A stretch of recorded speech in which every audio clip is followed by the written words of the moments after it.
एक बार जरा मुट्ठी बांध के हाथ उठा करके मेरे साथ भारत माता की जय का उद्घोष करेंगे। बोले भारत माता की वंदे वंदे इंकलाब हिंदुस्तान।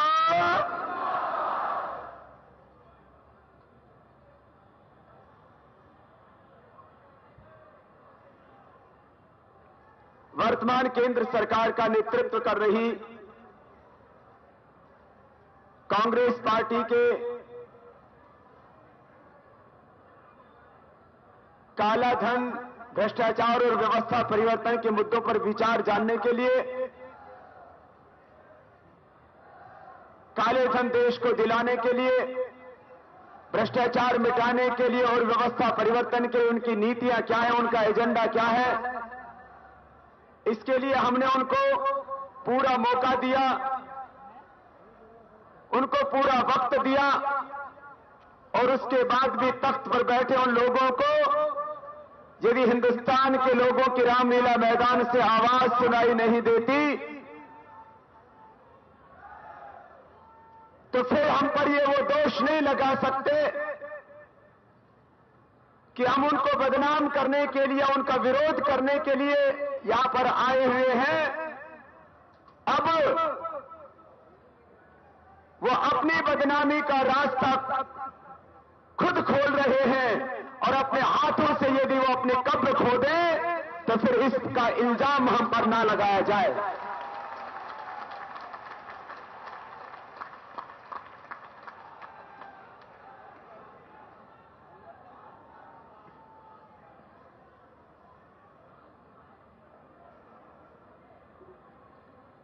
इस कांग्रेस पार्टी में आदरणीय प्रधानमंत्री जी को ईमानदार कहा जाता है, तो हमने कहा कि उनको ढाल बना करके भी ये पार्टी कहीं बच न जाए, क्योंकि जब जब कोई मौका आता है तो ये प्रधानमंत्री जी को आगे रख देते हैं। इसलिए इस पार्टी के बाद हमने आदरणीय प्रधानमंत्री जी को भी एक पत्र लिख दिया है जिससे कि ये कह न सके कि हमारे प्रधानमंत्री ईमानदार हैं। यदि वो ईमानदार हैं तो इन मुद्दों पर कार्रवाई करें और आज शाम तक का वक्त प्रधानमंत्री जी के लिए है, अब कांग्रेस के लिए नहीं है। आज शाम तक का वक्त हम प्रधानमंत्री जी को भी देते हैं और वो यदि आज शाम तक वो इसके ऊपर कोई निर्णायक कार्रवाई नहीं करते तो इसका सीधा सा संदेश जाएगा कि प्रधानमंत्री जी आप व्यक्तिगत रूप से ईमानदार हो सकते हो, उसके ऊपर हम कोई टीका टिप्पणी नहीं करना चाहते, लेकिन आपने यदि कार्रवाई नहीं की तो आप भी राजनीतिक रूप से ईमानदार हो, इसके ऊपर एक बहुत बड़ा प्रश्न चिन्ह लग जाएगा। प्रधानमंत्री जी को अपनी राजनीतिक ईमानदारी दिखानी पड़ेगी, नहीं तो कल से फिर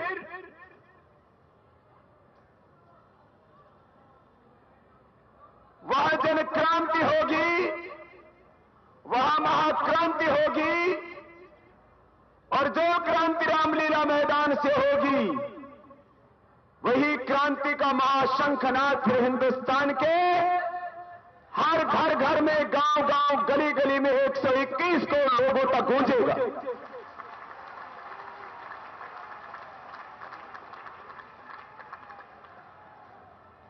वैसे तो आदरणीय प्रधानमंत्री जी ने देश के लोगों से जो वादा किया वो वादा उन्होंने निभाया नहीं। उन्होंने कहा था यूपीए की सरकार बनने के बाद 100 दिन में काला धन वापस लाया जाएगा। आज कई 100 दिन बीत गए, प्रधानमंत्री जी अपने वादे से मुकर गए। जो वादा किया था मनमोहन सिंह जी ने, अब उनको वो निभाना पड़ेगा। हम माननीय प्रधानमंत्री जी से ईमानदारी निभाने का आह्वान करते हैं। यदि हमारे प्रधानमंत्री जी में राजनीतिक इच्छा शक्ति और थोड़ा साहस जाग जाए तो 100 दिन में कम से कम 100 लाख करोड़ रुपए की वसूली हो सकती है और इस देश की गरीबी का, भूख का, महंगाई और बेरोजगारी का समाधान हो सकता है। इसके लिए कानूनन प्रावधान होने चाहिए, वो एक अलग प्रश्न है। इसके लिए कुछ प्रक्रियाएं अपनाने की भी जरूरत है, लेकिन सबसे बड़ी जरूरत पॉलिटिकल विल और पॉलिटिकल ऑनेस्टी की है। हमारे प्रधानमंत्री यदि पॉलिटिकल विल और पॉलिटिकल ऑनेस्टी दिखाएं तो हिंदुस्तान दोबारा से पूरे जहान की सबसे बड़ी शक्ति के रूप में खड़ा हो सकता है।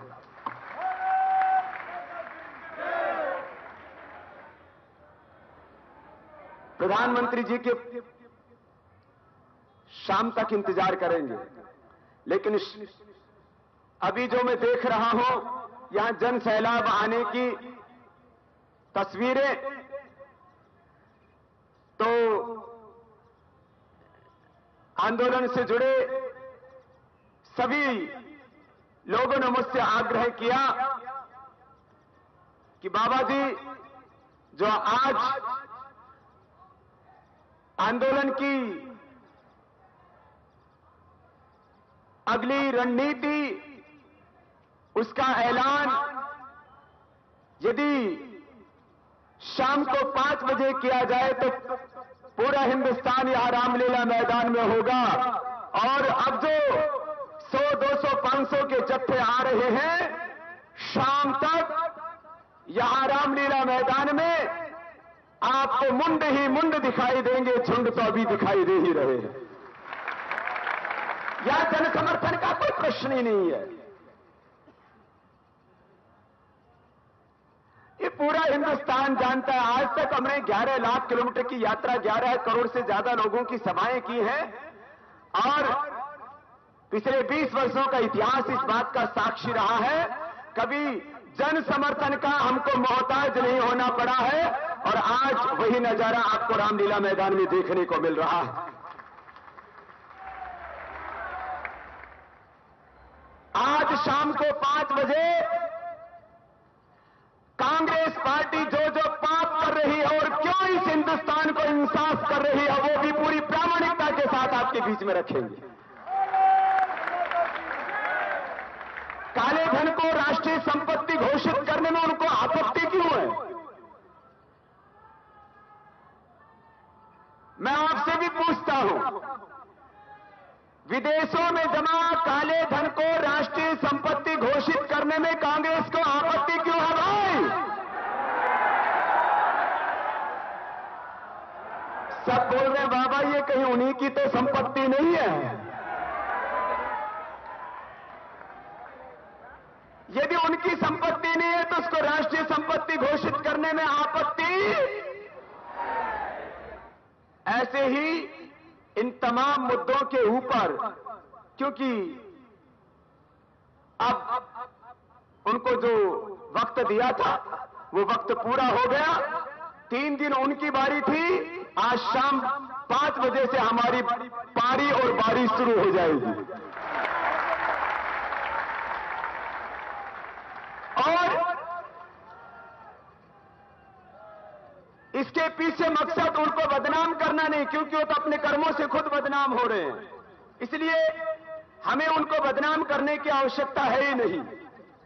लेकिन हम पूरे देश के लोगों से कहेंगे कि आखिर फिर ये हिंदुस्तान क्यों कांग्रेस के भी खिलाफ एक बगावत क्यों ना करे?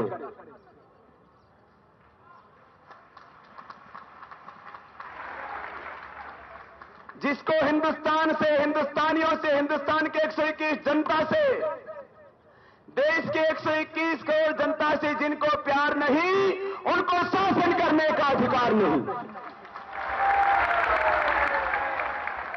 ये काला धन वापस देश को दिलाने से, भ्रष्टाचार को मिटाने से, इस व्यवस्था को बदलने से हिंदुस्तान के 121 करोड़ लोगों को उनका अधिकार मिलता है। जो 121 करोड़ लोगों का हक उनको देने के लिए तैयार नहीं, उनको शासन करने का अधिकार कैसे हो सकता है? तो जो लोग अज्ञान से या भूल से उस पार्टी को वोट दे रहे हैं, हम उनको भी बताएंगे कि जिनकी नीयत में खोट है फिर उसको हिंदुस्तान वोट नहीं देगा। और ये जागरण हमारा गांव-गांव तक चलेगा, घर-घर तक चलेगा। बोले बाबा जी अनशन के 3 दिन हो गए, अब कब तक चलेगा अनशन? तो भाई मैं अपनी तो जिम्मेदारी ले सकता हूं, मैं आप लोगों से भी पूछ लेता हूं समूह में, क्योंकि हजारों भाई बहन पिछले 3 दिनों से यहां भयंकर प्रतिकूलताओं के बीच तप कर रहे हैं। यह भी रामलीला मैदान के इतिहास में पहली बार हो रहा है कि हजारों भाई बहन एक साथ यहां भयंकर प्रतिकूल अवस्थाओं में अनशन कर रहे हैं। आपके लिए फिर से मैं बहुत बहुत शुभकामनाएं संप्रेषित करता हूं, आपके तप को वंदन और प्रणाम करता हूं। तो हमने तो ये निश्चय कर लिया है कि जब तक आंदोलन में बड़ा निर्णय नहीं हो जाएगा तब तक और ये थोड़ा तप जारी रहना चाहिए। मैं तो आगे भी अनशन जारी रखने के लिए तैयार हूं, आप भी तैयार हैं? कब तक? ये तो पूरे मजबूत सिपाही हैं, योगी भी हैं, योद्धा भी हैं, साधक भी हैं, सैनिक भी हैं, और हमारे तो संतों ने भी सिपाहियों की भूमिका को निभाया है। इसलिए आज किसी का अनशन खत्म होने वाला, अभी अनशन कहां खत्म होगा इसकी घोषणा कल सुबह की जाएगी, और वो भी हिंदुस्तान के लिए एक यादगार क्षण होगा।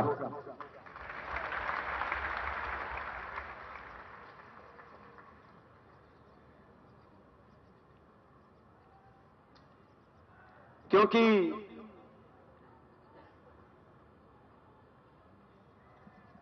देश के लोगों को बेसब्री से इंतजार है कि आगे और क्या क्या होगा। तो बस 2-3 छोटी छोटी बातें 1-2 मिनट में कह करके मैं अब की बात पूरी करूंगा।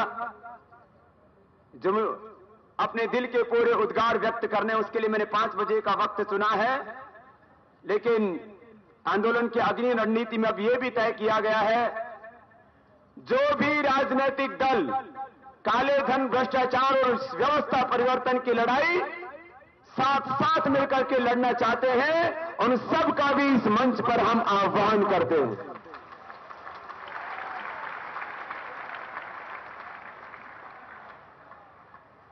और कल सुबह तक हिंदुस्तान के वो सभी राजनीतिक दल, हो सकता है उन दलों से कुछ भूले हुई हो, वो भूल सुधारने का काम खुद करेंगे और उसके लिए हम नैतिक दबाव भी डालेंगे। लेकिन ये हमारा कॉमन मिनिमम एजेंडा है, क्योंकि लोग बोलते हैं बाबा जी ये आपका एजेंडा, आपकी मांगे इतनी बड़ी हो जाती हैं कि लोगों को पूरा समझ भी नहीं आता।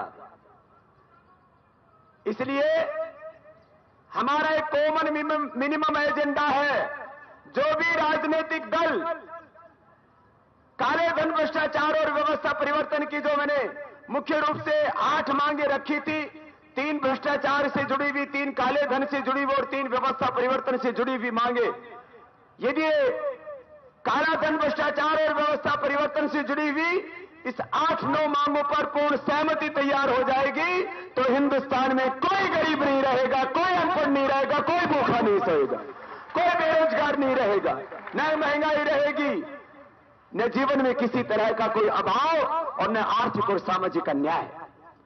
इसलिए कल सुबह तक हिंदुस्तान की वो सभी राजनीतिक पार्टियां जो इस भ्रष्टाचार की लड़ाई को साथ में मिलकर लड़ना चाहती है, वो आपको कल सुबह तक रामलीला मैदान में दिखाई देंगी।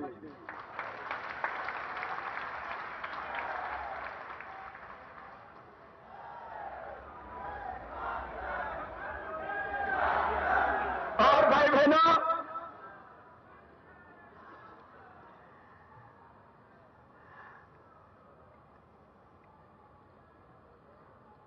अब हो सकता है कुछ इसको यूं भी चलाएंगे कि शाम को 5 बजे से बाबा कांग्रेस के खिलाफ प्रचार शुरू करेंगे।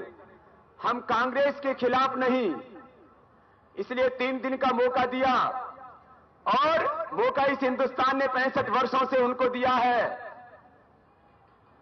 65 वर्षों में इस देश में अधिकांश शासक 65 वर्षों में अधिकांश शासन उस राजनीतिक पार्टी का रहा है। इसलिए इस देश में जो आज तक लूट हुई है करीब 400 लाख करोड़ रुपए की, उसकी 90 से 99% जिम्मेदार वही राजनीतिक पार्टी है। वो यदि इस बात का नियंत्रण करती, इस भ्रष्टाचार के ऊपर अंकुश लगाती, तो ये 400 लाख करोड़ रुपए का काला धन जमाना होता। जो पहले लूट लिया सो तो लूट लिया। मुझे इससे भी ज्यादा बड़ी चिंता इस बात की है, जिसको मैं कई बार दोहरा चुका हूं।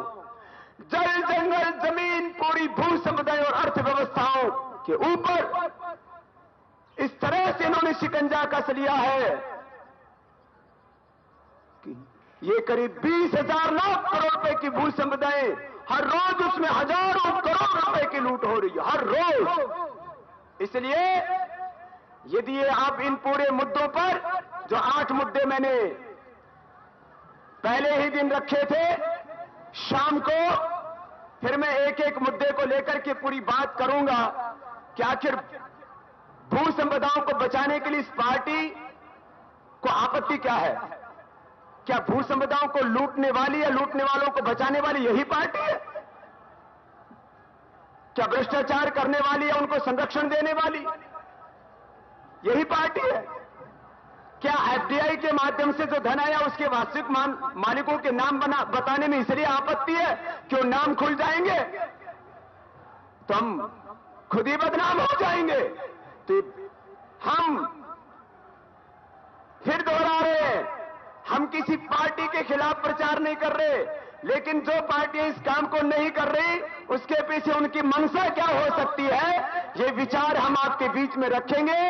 और ये लड़ाई अब एक निर्णायक मोड़ की तरफ शाम तक बढ़ जाएगी, और कल से जो आपके दिलों में जो क्रांति के बुलबुले फूट रहे हैं ना, जो आपके भीतर गुस्सा और आक्रोश है, इस गुस्से को, इस आक्रोश को हम मौका देंगे कि आप सत्ताधीशों तक और ज्यादा प्रामाणिकता के साथ अपनी आवाज उठा सके।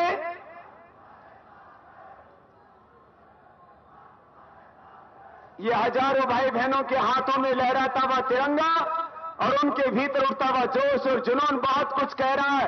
एक बार मेरे साथ मिलकर के बोलेंगे, भारत माता की वंदे इंकलाब हिंदुस्तान।